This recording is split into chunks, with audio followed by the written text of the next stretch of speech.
Hey guys, welcome back to my channel. In today's video, I'm going to be sharing another recipe that I've been experimenting with. It's another variation on the classic Guyanese Mithai that you can try out for this holiday season. I played together with some different flavors and I went with a coconut cherry flavored Mithai. You guys are really going to love this one and it's so beautiful on the inside. So keep watching this video to see how I put it together and see what it looks like on the inside. In a large bowl with all of your all-purpose flour, you're going to go ahead and add all of your baking powder and you're going to mix that really well with all of your fingers. And then what you're going to want to do is go in with all of your butter. Now I like to use unsalted butter whenever I'm making Mithai because I find it gives the best taste for the entire dish.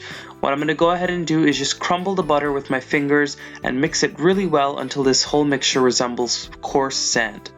Once all of that butter has been combined really well throughout all of the flour, it's time to go in with some desiccated coconut. You may use fresh or you may use the bagged stuff. It really won't make a difference in this recipe. I'm also going in with some chopped maraschino cherries, and since it's the holiday season, I'm using green and red. You're going to want to chop these maraschino cherries pretty fine so this way they won't start to burst or pop a lot in the hot oil when you go to fry your Mithai. And I also wanted to mention that I did soak those green maraschino cherries so this way the green wouldn't run throughout the dough. You can also do the same with the red, and if you can't find the green cherries, you can just use red. Once you mix those cherries into the flour, you're going to go in with some ground cardamom and you're also going to go in with some ground nutmeg. Now, in my opinion, I recommend you use freshly ground nutmeg for this dish. You're going to mix both of these ingredients together. And once all of those spices are mixed in, it's time to start adding evaporated milk a little bit at a time or just until all of the dough comes together into a soft and a smooth dough. Now, as usual, I cannot give you an exact measurement of the amount of milk to use because it totally depends on the moistness of the flour and the climate around you. So you're just gonna have to gauge it yourself. You wanna end up with a soft, semi-smooth dough. So I'm going to keep adding milk a little at a time until I get that achieved.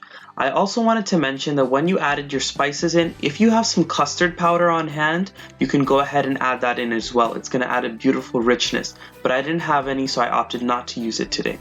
Once all of my ingredients came together into a soft dough, I went ahead and I kneaded it for about 30 seconds to a minute or just until the top got semi-smooth.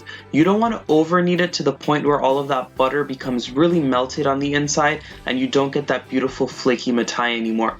So I'm going to leave it here for about 10 minutes covered. I'm going to let it rest and then we're going to go ahead and start the cooking process. Once your dough has had a chance to rest for about 10 minutes and those glutens become nice and relaxed, it's time to roll out your dough and start the frying process. So what I'm going to do is pat it down just a bit and I'm going to roll it using my rolling pin to about a ½ inch thickness. Remember, when you're making soft Mithai like this, you don't want it to be too thick nor do you want it to be too thin. If you guys see any cracks form around the sides, what you want to do is just piece it together and it'll just be fine. Alright, so I've gotten my dough to about a ½ inch thickness, the perfect thickness for me, and what I'm going to do now is take my pizza cutter, which I find is the easiest way to cut Mithai, and I'm going to cut it into my desired shapes. As I said in my other Mithai videos, the traditional shape for Mithai is these triangle as well as diamond shapes, but you can feel free to cut it in whatever shape you feel like. So I'm going to continue cutting these and I have my oil preheating on a medium heat so we can start frying. Once your oil comes up to temperature, you're going to go ahead and drop your Mithai pieces in little by little, and you want to make sure you do this in batches so that you don't overcrowd the oil. Remember, if you ever overcrowd oil, whatever you're frying is going to soak up that oil because the temperature of the oil will drop and it'll just be an oily mess and you do not want that. So I'm frying these in batches. You want to make sure, especially for this type of Mithai, to go ahead and fry it on a medium heat because if you go any much higher than that, those cherries, since they have a high moisture content, they will start to pop during the cooking process and you might get burnt, so be very careful. I just finished frying the last of my coconut cherry Mithais and they took about 3 to 4 minutes in that oil on a medium heat to cook through. So I went ahead and I drained them on a paper towel in a bowl, and what I'm going to do is move on to making the pog or the sugar syrup that's going to coat them. I just wanted you guys to see them fresh out of the oil. They look awesome. I love that contrast of the green and the red cherries just peeking through that beautiful white dough.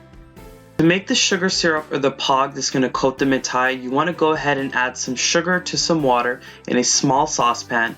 We're going to bring it up to a boil on a medium-high heat, and then what I'm going to do once it comes up to a boil is reduce the heat to a medium heat and allow that to cook until the sugar starts to crystallize or begin to give a little frosty coating on the side of the pan, and then you'll know that it's done. I just pulled my sugar syrup off of the heat, and as you guys can see, when I scrape the side of the pan, you get that frosty coating as the sugar has started to crystallize a bit on the side of the pan.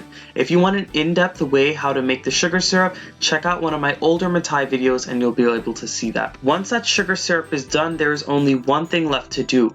You want to go ahead and pour it evenly all over that mithai in a very large bowl, and what we're going to do is go ahead and start tossing it.